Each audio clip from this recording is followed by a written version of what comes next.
शुभ सकाळ मंडळी.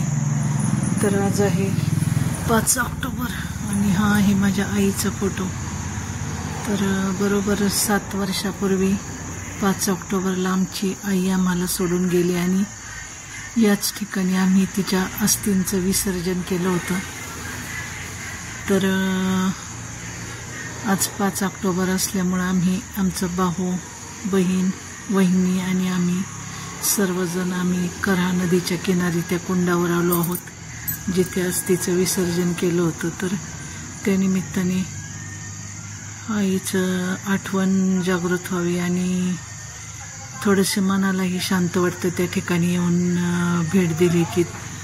तसं तर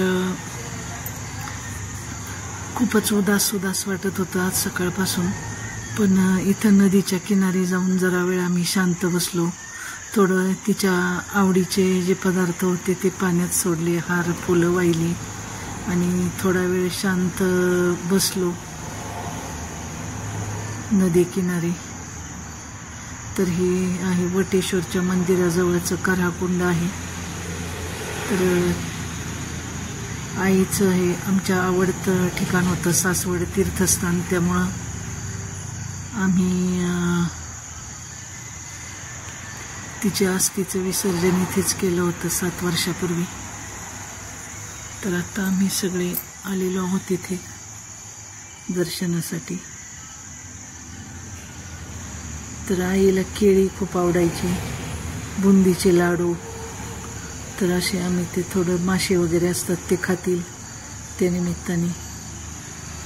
तर थोडा वेळ आम्ही इथे बसलो आणि खूप छान असं वातावरण आणि शांत असा परिसर आहे हा.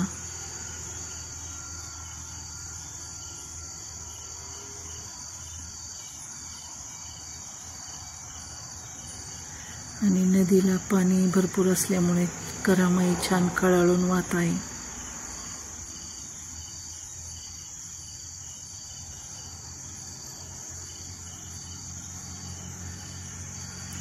तसं तर वर्षातला एकही दिवस असा जात नाही की कुठल्या ना कुठल्या कारणाने आईची आठवण येत नाही. पण तरीही तिच्या स्मृती जागृत व्हाव्यात आणि जर ती कुठून पाहत असेल तर तिच्याही मनाला थोडंसं शांत वाटावं. त्यासाठी आम्ही येत असतो इथे.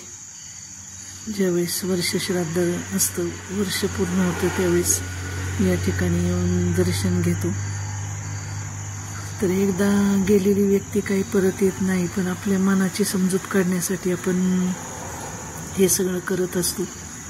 तर आता आम्ही दर्शन घेऊन आता आम्ही घरी निघालोय. तर आज जास्त काही बोलण्याची मनस्थिती नाही आहे.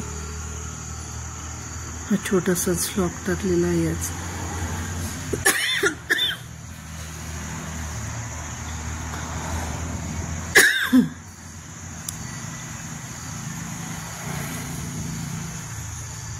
धन्यवाद.